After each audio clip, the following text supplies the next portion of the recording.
Group ग्रामपंचायत मढहाल येथे सरपंच पदाचा पदभार उपसरपंच सौ ऋतिका राम शेलार यांच्याकडे.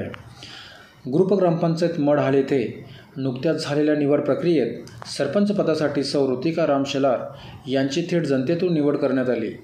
मंगळवार दिनांक 4/11/2025 रोजी सकाळी 11 वाजता ग्रामपंचायत मढ येथे पार पडलेल्या सरपंच पदग्रहण सोहळ्यात सौ ऋतिका शेलार यांनी सरपंच पदाची सूत्रे स्वीकारत गावाच्या सर्वांगीण विकासासाठी कटिबद्ध राहण्याचा शब्द दिला. यावेळी ग्रामपंचायत सदस्य गंगाराम गायकर, रवी धोडी, सुमित्रा मुकणे, उषा मुकणे, ग्रामविकास अधिकारी योगेश कोंडलेकर, पोलीस पाटील दिनेश गायकर तसेच सामाजिक कार्यकर्ते अविनाश गायकर, पंढरनाथ पाटील, शिवसेना तालुका प्रमुख बाळू शिंगोळे, गणपत गायकर, मधुकर गायकर, वसंत गायकर, राजू गायकर, दिलीप गायकर, भाऊ गायकर, संजय गायकर, रमेश गायकर, सुनील गायकर, मारुती इसामे, नरेश गायकर, नरेश शेलार हे उपस्थित होते. तसेच जनहितचे संपादक पत्रकार चंद्रकांत जाधव, पत्रकार दिनेश गायकर हेही उपस्थित होते. नवीन सरपंचांच्या निवडीमुळे ग्रामस्थांमध्ये समाधानाचे वातावरण होते. पदग्रहण समारंभात उपस्थित मान्यवरांनी सौ ऋतिका शेलार यांचे अभिनंदन करत त्यांना यशस्वी कार्यकालासाठी शुभेच्छा दिल्या. या ठिकाणी जो कोणी उपसरपंच पदावर असेल त्याच्याकडे आपल्या सरपंचाचा कारभार दिला जातो. तसेच जिल्हाधिकाऱ्यांच्या पत्रानुसार माननीय विस्तार अधिकारी यांच्या पत्रानुसार आपल्या ग्रामसेवक भाऊसाहेबांनी ते पत्र काल प्राप्त केलं. ॲक्च्युली 27/10चं पत्र होतं. आज ते मला वाटतं आजची आपली 4 तारीख आहे. 7 आणि 4 म्हणजे 6 दिवस तरीसुद्धा आपल्याला उशीर झाला आणि सुट्टीचा कारभार असल्यामुळे तर आपण अजून तुम्ही 4-5 दिवस अगोदर आपला कारभार चालू झाला असता. आपल्या ज्या लोकांना ज्या काही अडचणी आहेत त्यापासून आपण वंचित राहिलो असतो. पण आता या ठिकाणी आज ऋतिका राम शेलार यांची मढहाल ग्रामपंचायतच्या सरपंचपदी नियुक्ती झाली. मी त्यांचं खूप खूप अभिनंदन करतो आणि तुम्हाला एक विनंतीसुद्धा करतो की आपण या ग्रामपंचायतचा कारभार करत असताना कुठलाही दुजाभाव मनात न ठेवता, ठीक आहे काही लोक आपल्या सोबत नसते, कारण हा लोकशाही आहे. या लोकशाहीमध्ये ज्याला जे पटतंय तो ते करत असतो. पण आपण लोकांच्या मनात विश्वास निर्माण करायला पाहिजे की आम्ही जे करतोय ते योग्य आहे आणि याच्यापासून तुम्हाला काय त्याचा फायदा होईल हे आपण दाखवून दिलं पाहिजे. ते एक वेळा जरी त्यांच्याकडनं चुकी झाली असेल तर ते दुसऱ्या वेळी नक्कीच आपल्या सोबत राहतील. म्हणून आपण पदावर बसलेला असताना कुठलाही दुजाभाव न करता प्रत्येक माणसाला न्याय कसा मिळवून देता येईल याच्यासाठी आपण प्रयत्न केले पाहिजे. या प्रसंगी आपल्या ग्रामपंचायतचे सदस्य गंगाराम भाऊ गायकर हे सुद्धा या ठिकाणी उपस्थित आहेत. तसेच सोमनाथ पांडुरंग मुकणे ग्रामपंचायत सदस्य हे सुद्धा या ठिकाणी उपस्थित आहेत. उषा सोमनाथ मुकणे हे सुद्धा या ठिकाणी उपस्थित आहेत. तसेच सुमित्रा पांडुरंग धोडी हे सुद्धा या ठिकाणी उपस्थित बसलेले.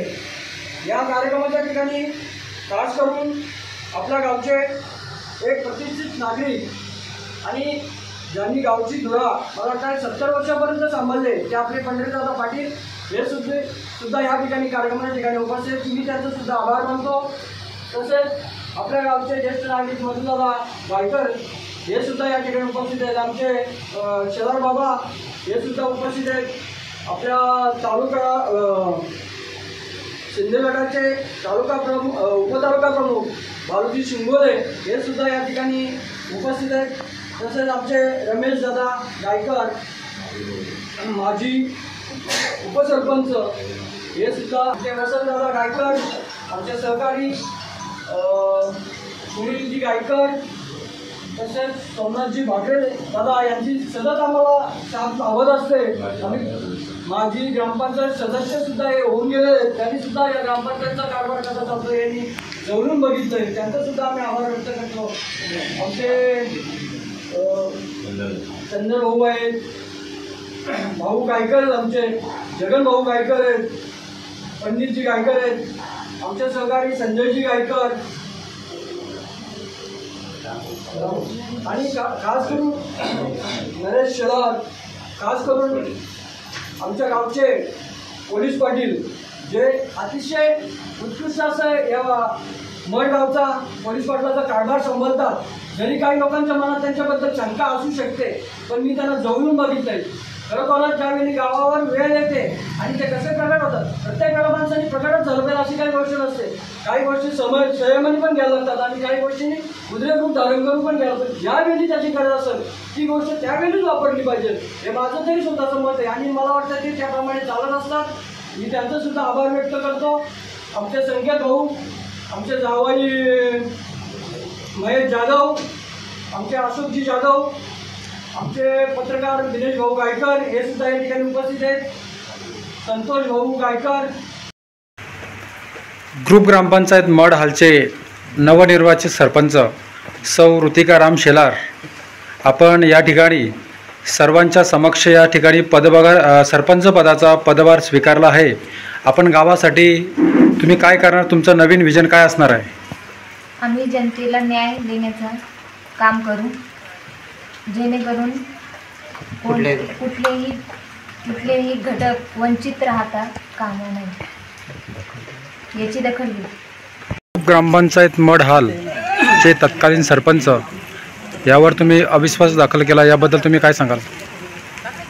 या ठिकाणी जे निवडणूक लागल्यापासून सुमारे जवळपास 3 वर्ष आम्ही या ठिकाणी ग्रामपंचायत मडहाल ग्रामपंचायतमध्ये निवडून गेलेले एकूण 7 सदस्य होते आणि थेट सरपंच म्हणून सौ गीताताई गुरुनाथ जाधव ह्या होत्या. पण या ठिकाणी आपण स्पष्ट चित्र सर्व महाराष्ट्राने बघितलंच. या ठिकाणी उपसरपंच मॅडम सत्तेत असतानासुद्धा किंवा आम्ही इतर विरोधात 4 सदस्य असून तर एक विरोधकाची प्रत्येक माणसाला आणि प्रत्येक सदस्यांना ठसन देण्यात येत होती आणि या ठिकाणी त्यामुळं हा पाऊल उचलून समस्त ग्रामस्थांचा, आमच्या आदिवासी बांधवांचा, सगळ्या आपल्या खेडोपाडी जे असणारे सर्व गाव, हाळा असेल, कशिवली असेल, मड असेल, जाधवपाडा असेल, सगळ्यांच्या विकासासाठी घेतलेला हा निर्णय अतिशय सुंदर निर्णय आणि तो आम्हाला सर्व ग्रामस्थांनी तो कौल देऊन आणि आज या ठिकाणी हा विजय संपन्न केला. गेल्या 2-2.5 वर्षापासून तत्कालीन सरपंच यांचा कार्यभार कसा चालत होता? या ठिकाणी 2-2.5 वर्षापासून खरोखर या ठिकाणी मनमानी कारभार या ठिकाणी सरपंचाचा होता आणि त्याच अनुषंगाने या ठिकाणी स्वतः उपसरपंच सत्तेत असताना देखील या ठिकाणी त्यांच्यावर अविश्वास दाखवण्याचा काम केला आणि जो आम्ही निर्णय घेतला तो समस्त ग्रामस्थांच्यासाठी, सर्वसामान्य लोकांच्यासाठी हा निर्णय आहे आणि त्याचाच कौल म्हणून या ठिकाणी जेव्हा ग्रामसभा नियोजित केली सन्माननीय तहसीलदार साहेबांच्या आदेशाने त्या ठिकाणी मला वाटतं हा जनमत घेऊन आणि लोकांनी भरभरून आशीर्वाद देण्याचं काम या ठिकाणी केलं आहे. हा आमचा विजय नसून हा समस्त सर्व जनतेचा, लोकांचा विजय आहे. त्यांनी दिलेल्या आशीर्वादाची कदर करून आम्ही सर्वसामान्य लोकांचा कोणी विरोध प्रत्यारोप असा न करता या ठिकाणी अतिशय सुंदर पद्धतीने ग्रामपंचायत चालवण्याचं काम या ठिकाणी आम्हाला जे मिळालेले 2 वर्ष असोत का 2.5 वर्ष असोत अतिशय सुंदरपणे करण्याचा आम्ही नक्कीच प्रयत्न करू आणि लोकांना न्याय द्यायचं काम करू.